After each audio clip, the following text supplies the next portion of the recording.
नमस्कार दोस्तों, आपका स्वागत है। दोस्तों, आज का जो वीडियो है वह है स्पीडी की रिवाइज योरसेल्फ रेलवे सामान्य विज्ञान न्यू एडिशन की बुक है, सेट नंबर 32।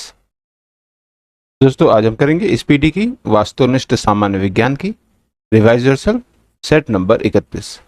तो चलिए दोस्तों, फिर शुरू करते हैं। पहला प्रश्न, ध्वनि की गति किसमें धीमी होती है? दोस्तों, ध्वनि की गति हवा में धीमी होती है। अगला प्रश्न, प्रश्न नंबर 2, प्रोड्यूसर गैस क्या है? दोस्तों, प्रोड्यूसर गैस CO+N2 यानी कार्बन मोनोऑक्साइड और नाइट्रोजन का मिश्रण है। अगला प्रश्न, प्रश्न नंबर 3, किस धातु को नोबल धातु कहते हैं? दोस्तों, सोना धातु को नोबल धातु कहते हैं। अगला प्रश्न, प्रश्न नंबर 4, किस फसल की मिट्टी की नाइट्रोजन में वृद्धि होती है? दोस्तों, मटर फसल के मिट्टी के नाइट्रोजन में वृद्धि होती है। अगला प्रश्न, प्रश्न नंबर 5, खाना पकाने वाले सोडे का रासायनिक नाम क्या है? दोस्तों, खाना पकाने वाले सोडे का रासायनिक नाम सोडियम बाइकार्बोनेट है। अगला प्रश्न, प्रश्न नंबर 6, रबर को कड़ा करने के लिए किस पदार्थ को मिलाया जाता है? दोस्तों, रबर को कड़ा करने के लिए उसमें सल्फर पदार्थ को मिलाया जाता है। अगला प्रश्न, प्रश्न नंबर 7, समुद्र के पानी में सबसे अधिक लवण कौन सा होता है?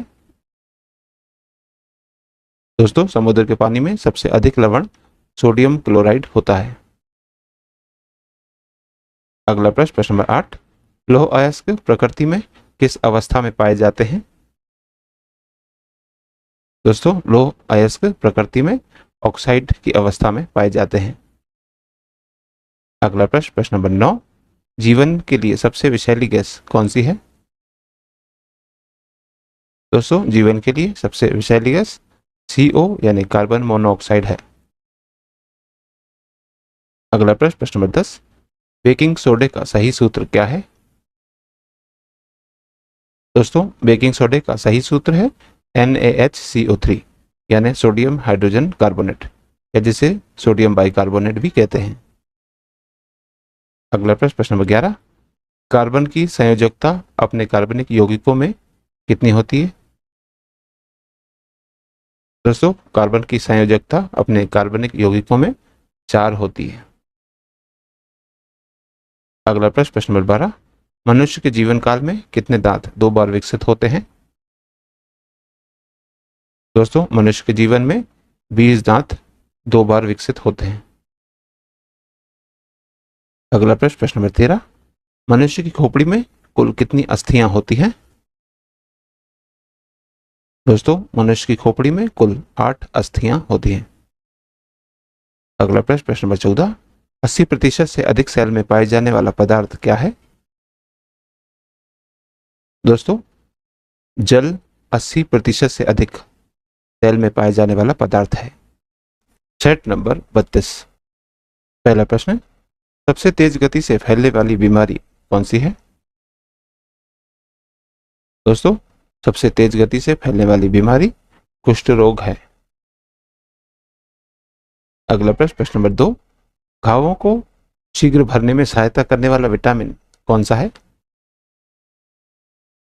दोस्तों, घावों को शीघ्र भरने में सहायता करने वाला विटामिन विटामिन C है।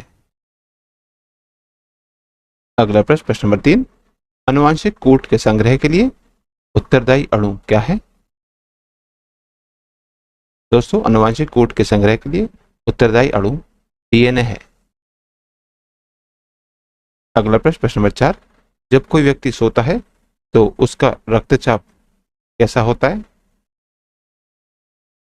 दोस्तों, जब कोई व्यक्ति सोता है तब उसका रक्तचाप घटता है।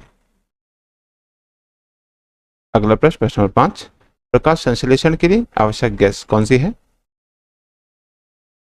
दोस्तों, प्रकाश संश्लेषण के लिए आवश्यक गैस कार्बन डाइऑक्साइड है। अगला प्रश्न, प्रश्न नंबर 6, सूर्य के प्रकाश से कौन सा विटामिन प्राप्त होता है? दोस्तों, सूर्य के प्रकाश से विटामिन डी प्राप्त होता है। अगला प्रश्न, प्रश्न नंबर 7, कोशिका शब्द का निर्माण किसने किया था? दोस्तों, कोशिका शब्द का निर्माण रॉबर्ट हुक ने किया था। अगला प्रश्न, प्रश्न नंबर 8, वेरी वेरी रोग किस विटामिन की कमी से होता है? दोस्तों, वेरी वेरी रोग विटामिन बी की कमी से होता है। अगला प्रश्न, प्रश्न नंबर 9, थायराइड हार्मोन की न्यूनता से कौन सा रोग होता है? दोस्तों, थायराइड हार्मोन की न्यूनता से गलगंड रोग होता है। अगला प्रश्न, प्रश्न नंबर 10, घरेलू मक्खी के कारण कौन सा रोग होता है? दोस्तों, घरेलू मक्खी के कारण हैजा रोग होता है। अगला प्रश्न, प्रश्न नंबर 11, संतुलित आहार किसी व्यक्ति विशेष की किस बात पर निर्भर करता है? दोस्तों, संतुलित आहार आयु पर, स्वास्थ्य पर और व्यवसाय पर निर्भर करता है। तो इन सभी बातों पर यह निर्भर करता है। अगला प्रश्न, प्रश्न नंबर 12, निम्नलिखित में से कौन सा रोग आनुवांशिक है?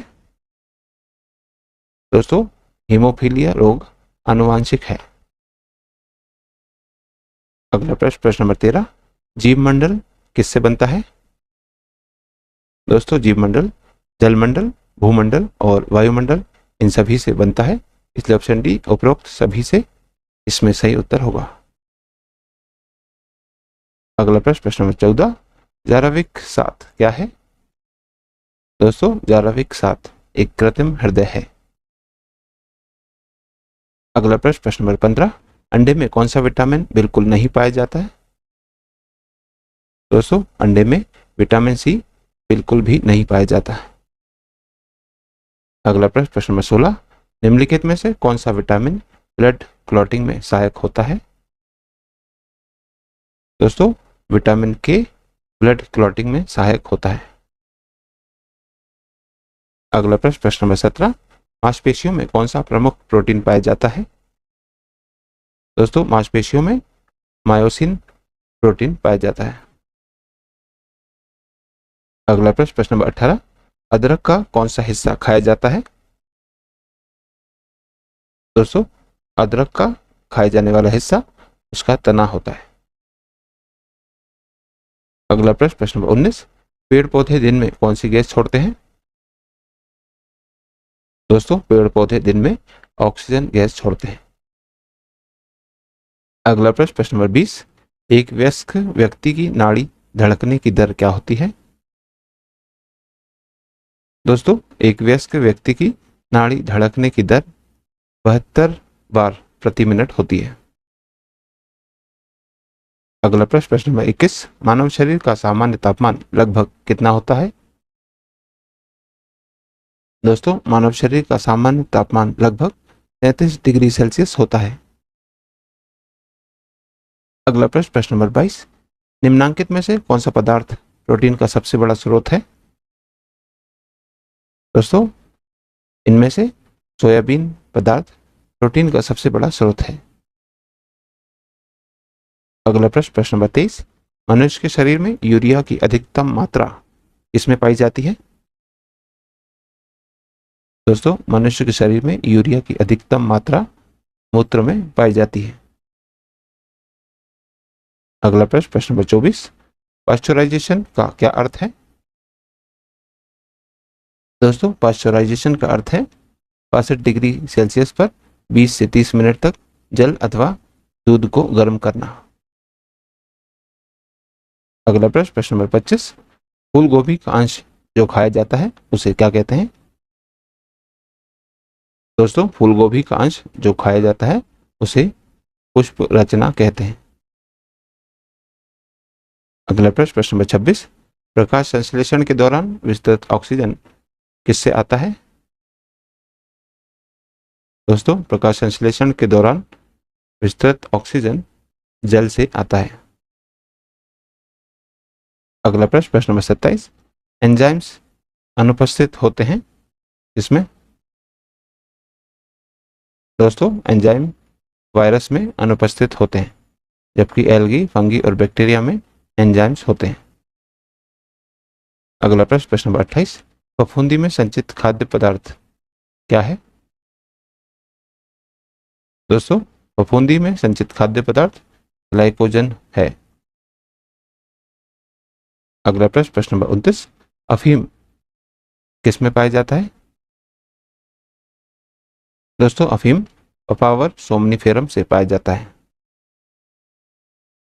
अगला प्रश्न नंबर 30, विटामिन B6 की कमी से मानव में कौन सा रोग होता है? दोस्तों, विटामिन B6 की कमी से रक्त अल्पता का रोग होता है। अगला प्रश्न नंबर 31, पेप्सिन एक उदाहरण है किसका? दोस्तों, पेप्सिन एंजाइम्स का एक उदाहरण है। अगला प्रश्न नंबर 32, एक स्वाभाविक मानव 1 मिनट में कितनी बार सांस लेता है? दोस्तों, एक स्वाभाविक मानव 1 मिनट में 16 से 18 बार सांस लेता है। अगला प्रश्न नंबर 33, निम्नलिखित में से किसमें रक्त नहीं है तब भी वह श्वसन करता है? दोस्तों, इनमें हाइड्रा में रक्त नहीं है तब भी वह श्वसन करता है। अगला प्रश्न नंबर 34, आयोडीन का चयनात्मक संचयन किसमें होता है? दोस्तों, आयोडीन का चयनात्मक संचयन थायराइड में होता है। अगला प्रश्न नंबर 35, निम्न में से किसके हृदय में 3 भाग होते हैं? दोस्तों, इनमें मेंढक के हृदय में 3 भाग होते हैं। अगला प्रश्न नंबर 36, पेप्सिन क्या बदल देता है? दोस्तों, पेप्सिन प्रोटीन को पॉलीपेप्टाइड में बदल देता है। तो दोस्तों, आज की इस प्रश्नावली में कुल 36 प्रश्न थे जो हमारे द्वारा पूर्ण कर लिए गए हैं। और दोस्तों, यदि आप इस YouTube चैनल पर नए हैं तो चैनल सब्सक्राइब कर लीजिए, वीडियो को लाइक किया कीजिए तथा इसे अन्य लोगों के साथ भी शेयर कीजिए। तो दोस्तों, मिलते हैं अगले वीडियो में अगली प्रश्नावली के साथ। तब तक के लिए नमस्कार।